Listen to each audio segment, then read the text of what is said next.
Nagkaisa ngayon ang iba't ibang grupo na isulong ang maayos at tahimik na halalan sa 2016. Nanawagan din sila sa Kongreso na palakasin pang lalo ang mga batas na may kinalaman sa eleksyon. Si Noel Perfecto ang ating tagapagbalita.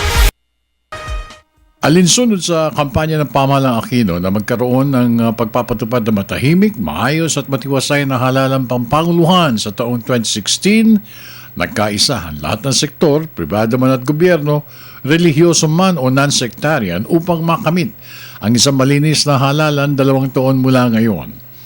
Isa rito minungkahi ni dating Nueva Ecija Governor Tomas Joson III sa mga kinaukulan ng COMELEC.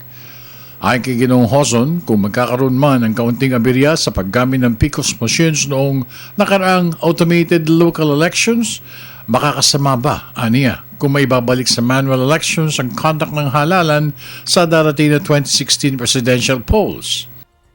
Ang atin dito is nagalingan ng buong bansa natin. At siguro ang ating pagkukulo ito, wala siyang gustong gawin kundi iwanan. Pagkatapos niya, yung ating halalan sa ating bansa, maayos na.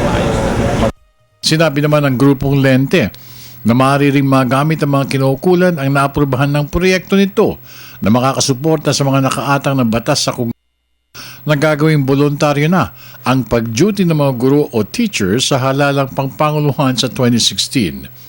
Samantala, nanindigan pa rin ang pamahalaan sa paggamit ng automated voting system sa presidential polls na ayon sa COMELEC ay tested na at proven pa ang naturang pamamaraan para agarang makakuha ng resulta ng halalan. Para sa Telebisyon ng Bayan, ako naman si Noel Perfecto.